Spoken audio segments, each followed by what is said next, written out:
Estamos de regreso con ustedes para hablar sobre el tema de la construcción y para ello tenemos como invitados a Roberto Sitten, vicepresidente nacional de la CEMIC, y Adolfo Aispuro, presidente de la CEMIC en Sonora. A ver, un tema fundamental para el impulso de la construcción es el gasto público. No cabe duda que ahí se determina. En el 2013 para el 2014 hubo un crecimiento sustancial del presupuesto. ¿Cómo nos fue en el recién aprobado presupuesto 2015? Según las notas periodísticas, hablan que fue de los pocos sectores que tuvieron un crecimiento marginal. Sí. Bueno, bien, el presupuesto comparado con el 2014, presupuesto que recién, porque acaba de salir hace un par de horas, ¿no? Salió el presupuesto de egresos de la Federación del 2015. Tuvo un incremento del 1.6%, prácticamente se mantuvo igual que el año pasado. Estamos hablando de 4.694 millones de pesos, 4.000 billones, 694 mil millones de pesos, del cual están amarrados, ya programados los gastos 6.994 mil millones de pesos. Y está libre, no programado, alrededor de 1.000 millones de pesos. Una cuarta parte. Eso lo van a mover ahí. Está enfocado principalmente a desarrollo social, alrededor del 60%. Y el otro 30% en infraestructura. Y del cual de infraestructura hay un dato muy curioso que cambió el modelo de programación que tienen ahorita. Estamos hablando alrededor del 60% de lo que se invierta en este periodo del 2015 se está yendo a energía. Energía se está yendo la mayor parte del presupuesto. ¿Y eso por qué va a avalar todas las reformas estructurales aprobadas? Y curiosamente, ahí va. La mayor parte se va a los hidrocarburos, una pequeña parte se va a lo que es distribución de electricidad y modernización, y otra pequeña parte se va a la canalización de las reformas que se asienten las reformas estructurales. Entonces, el cambio sustancial de dónde se va a ir la inversión es a la energía, prácticamente. Se va un poco a lo que viene siendo carreteras y modernización y mantenimiento, y se va otro poco a lo que viene siendo puertos, muy poco en puertos, y lo demás prácticamente a hospitales, muy poco del sector salud. Y a ferrocarriles, prácticamente. ¿Cómo lo ves, Adolfo? ¿Es suficiente el presupuesto? Sí, mire, se incrementó sustancialmente el presupuesto en la Federación en el ramo de la SCT, y que se incrementó ahí también lo que es infraestructura hidráulica, infraestructura también de caminos. Pues eso genera inversión y desarrollo dentro del municipio, dentro de los municipios y del estado, ¿no? Aquí en Sonora, pues tenemos ahorita la inversión, gracias a Dios, de la 4 carriles, la modernización. Ya van siete proyectos que lanzan, que ya están licitados, y el año que entra se van a licitar otros más. En 4 años se tiene que completar la carretera de Estación Dona, Navojoa, como bien sabemos, de concreto hidráulico, ¿no? Exceptuando el tramo de Santana Hermosillo. Viene el libramiento también de Hermosillo, también va a ser una concesión, como ahorita lo estábamos hablando, una concesión a 30 años, al igual que en Obregón. En Obregón ya se licitó y ya se falló también ahí. Son 1.500 millones de pesos. Podríamos decir que es una buena cantidad de recursos que puede detonar el sector aquí en Sonora. Exactamente, va a detonar y va a crear una derrama. Lo que estamos viendo es que haciendo las gestiones necesarias en la Federación para que las obras se queden con empresas sonorenses certificadas y calificadas. ¿Cómo han avanzado, Adolfo? Porque desafortunadamente los grandes grupos nacionales a veces se quedan con todo, digamos, todo lo que está en la mesa en licitado, ¿no? Sí, mira, en lo que son los consorcios, en lo que son las concesiones, ahí sí está también difícil porque es una concesión a 30 años y son cantidades muy grandes de dinero. Pero en lo que son las licitaciones de la modernización de la carretera, ahí sí estamos abogando para que las empresas sonorenses sean los mejores, los que las hagan, ¿no? Claro. ¿Por qué? Porque sabemos los bancos de materiales, sabemos cómo está la construcción aquí, y no es posible que lleguen empresas del sur queriéndonos subcontratar porque a veces llegan y nos quieren subcontratar. Y nosotros somos empresas constructoras formales, no somos subcontratistas. Y es un sector, además, que tenemos que desarrollar y que tiene que ser uno de los motores de la economía sonora. Exactamente, ¿no? Y para que la derrama se quede aquí, aquí en Sonora, ¿no? ¿Cómo ven los grandes proyectos de infraestructura que anunció el presidente? El caso del aeropuerto, el caso del tren, los puertos, viene el puerto de Guaymas. ¿Cómo lo ven? ¿Son suficientes este paquete? Los presupuestos de la Federación se están yendo principalmente a cumplir las promesas de campaña que hizo el licenciado Peña Nieto. Están enfocados ahí. La mala noticia que para Sonora, el único proyecto dentro de la propuesta de campaña en su momento que hizo el licenciado Peña es el puerto de Guaymas. El puerto de Guaymas es una adecuación, una modernización del puerto de Guaymas que ya lleva 2 años, medio complicado. Medio complicado, ¿por qué le digo? Porque inicialmente el desarrollo del puerto de Guaymas abarcaba un área extensiva de lo que es el Guaymas hasta Empalme, ampliar ahí, y por un problema agrario y por una cuestión sumamente problemática ilegal de un posesión de una persona que dice que tenía la posesión hace muchos años. Que nos enredamos con Nos enredamos, por eso no se llevó a cabo ese proyecto.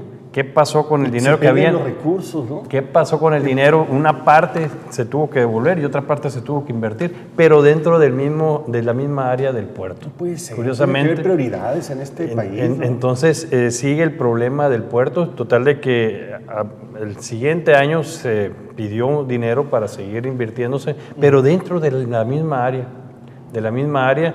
Y pues ahí se va a meter el dinero prácticamente por el problema que se tiene ahí. En pocas palabras, está en agenda, pero hemos avanzado muy poco. Muy poco, y la inversión se la han ido llevando hacia otras partes donde pueden invertir, como es Veracruz, ¿sí?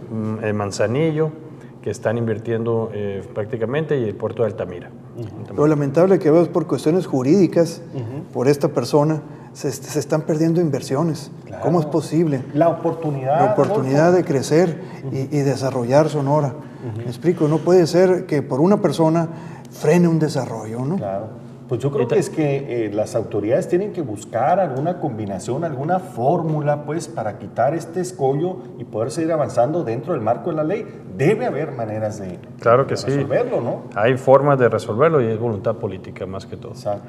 Yo creo que aquí tiene que ver mucho, pues, las negociaciones que se hagan a nivel alto, nivel político alto, para que se pudiera dar la inversión que deberíamos y merecemos los sonorenses, ¿no? Hacer una inversión fuerte para el puerto de Guaymas, que no es nomás la inversión de modernización del puerto, hacer más de estas áreas que va a generar, sino que todo lo que lleva a aumentar el ferrocarril, los viajes de ferrocarril hacia Estados Unidos, traer mercancías a Estados Unidos para embarcarlas en el puerto, ampliación de muelles, hacer un área ahí de logística muy impresionante para poder manejar las mercancías rápidamente, para que no se conviertan en cuello de botella, etcétera, ¿no? Y atrae industria, que muchas de las cosas se traen para acá se arman. La minería también, el principal cliente de la SAPI aquí en Guaymas es la minería. Es increíble. Crecer eso, ¿no? El otro tema que está muy preocupado en el sector de la construcción es el caso de las grandes empresas de vivienda, ¿no? Que están en un proceso de crisis bastante grande, ¿no? ¿Qué pasó en el sector de vivienda? Ahí sí, yo quisiera opinar al respecto. Es una crisis, pero una crisis que muchas vivienderas grandes pues se crearon. ¿Por qué? Porque pidieron prestado, pidieron a la bolsa, metieron a la bolsa también y compraron terrenos muy baratos, lejos de la ciudad, y pues si es para interés social, pues el trabajador le va a costar si vive lejos, pues no va a querer vivir ahí, ¿me explico? Entonces debieron de haber comprado, bueno, creo yo, ¿no? Cada quien invierte como puede, pero pues ya vimos los resultados, ¿no? Es una inversión a muy largo plazo que hicieron con créditos y pues se les hizo una bola de nieve. Sí, muchas casas fueron abandonadas, no se están pagando, y esto repercutió en los ingresos, ¿no? Y tronaron, pues. Y así es. Pero ¿cómo es posible que se permita hacer algo que es tan de sentido común si no hay un lugar donde está el transporte, las escuelas, el acceso al trabajo disponible? Pues no va a funcionar el espacio. Los incentivos hasta un par de años eran diferentes a como están ahora.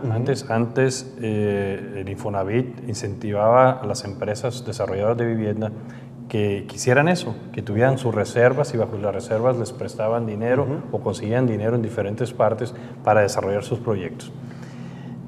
Desde hace 2 años para acá cambió el modelo totalmente diferente. El modelo anterior de hacer reservas fuera de las ciudades es muy costoso porque hay que llevar los servicios de agua potable, drenaje, transporte, industria, vivienda, etcétera. Y muy costosos a los ciudadanos porque los tenemos que pagar. De tal manera que muchos desarrollos inmobiliarios que se compraron, pues, muy bonitos y todo, pues nuevo todo, pero al ratito ya estaban abandonados y el problema es de que si se abandonaba una casa, se vandalizaba, al ratito era un nicho de vándalos ahí adentro y total de que las casas de seguida se iban desalojando para protección de su seguridad y se convertía en una contaminación, total de que hay fraccionamientos que se abandonaron al 100%. Es un problema de la forma en que estaba estructurado los apoyos de los incentivos para hacer vivienda. Desde hace 2 años cambió, entonces es una forma diferente de trabajar, un poquito con más sentido común tal vez, que en la provincia no estamos acostumbrados. En la provincia estamos acostumbrados a vivir horizontalmente. Sí. Y los incentivos que vienen ahora son verticalmente.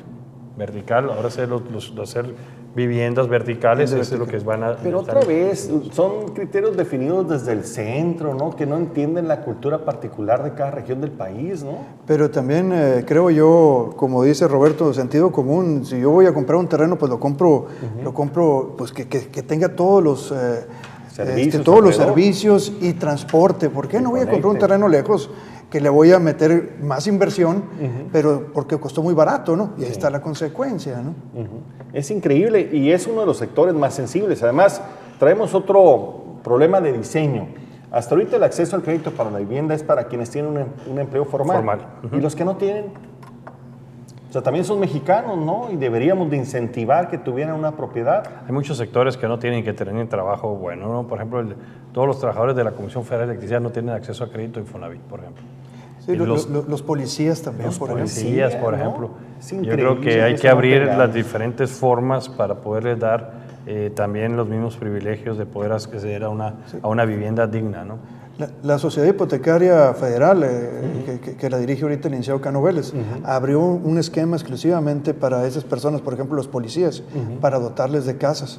Pero sí, no hay ese tipo de financiamiento y la verdad, pues mexicanos somos todos, ¿no? Por supuesto, ¿no? Entonces todos debemos de acceder a un crédito. Me parece que es el momento, pues, de que tendría que hacerse programas más de mediano y largo plazo. Parte del problema que tenemos en el sector de infraestructura de construcción es que nuestra planeación es de muy corto plazo, es casi anual, ¿no? Qué bueno que tocas ese tema, ¿no? Me ha tocado estar en diferentes países y ese es un punto toral, la planeación a mediano y largo plazo. Eso, cuando nosotros entendemos planeación a mediano y largo plazo, muchas veces decimos, mediano a lo mejor son 5 o 10 años y largo plazo a lo mejor son 30, 50 años, ¿no? Créeme que en unos países que he visitado, como Corea, por ejemplo, la planeación la tienen a 300 años de desarrollo. Y ya sabe la gente, es algo que le hemos dicho aquí a los políticos y ojalá lo pudieran entender. Tenemos que ver las vocaciones productivas de cada región y hacer una maqueta que sea de consulta pública abierta a cualquier persona, en dónde van a estar la vivienda, dónde van a estar los centros de trabajo, dónde está la recreación, dónde va a estar el transporte, que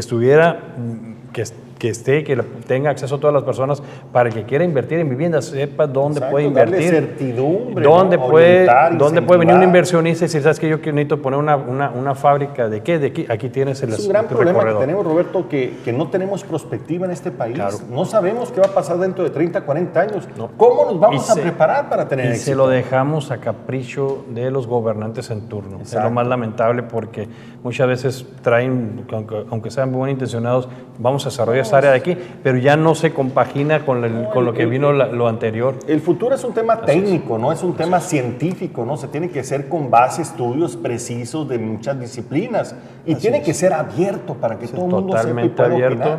Y que el transporte sea público y que sea eficiente. Que tengan acceso las personas a que digan, mejor me voy en transporte público, como en las grandes ciudades, me voy por metro, me voy por metrobús, o sea, ¿por qué? Porque me sale más barato y es más eficiente, ¿por qué? Sí, nosotros lo vemos en otro tema que vamos a hablar en el siguiente bloque, Adolfo, que es el tema del desarrollo urbano. Es un verdadero caos. Hemos dejado de planear las ciudades y eso nos está costando hacer, rehacer, volver a construir, Y volver demoler. a abrir y volver a hacer, ¿no? Sí, Puro volvemos tema de desperdicio, ¿no? Al caso Colombia, cuando fuimos en agosto, la verdad Colombia es el país número 1 en movilidad urbana. Yo la verdad me fui para atrás, son latinoamericanos, son hermanos, pues aquí los tenemos cerca, pero tienen una cultura completamente diferente. Así es, así es. Muy bien, estamos hablando sobre el tema de la construcción, estamos hablando con Roberto Sitem, vicepresidente nacional de la CEMIC, y Adolfo Aispuro, presidente de la CEMIC Sonora. Regresamos un momento más con ustedes.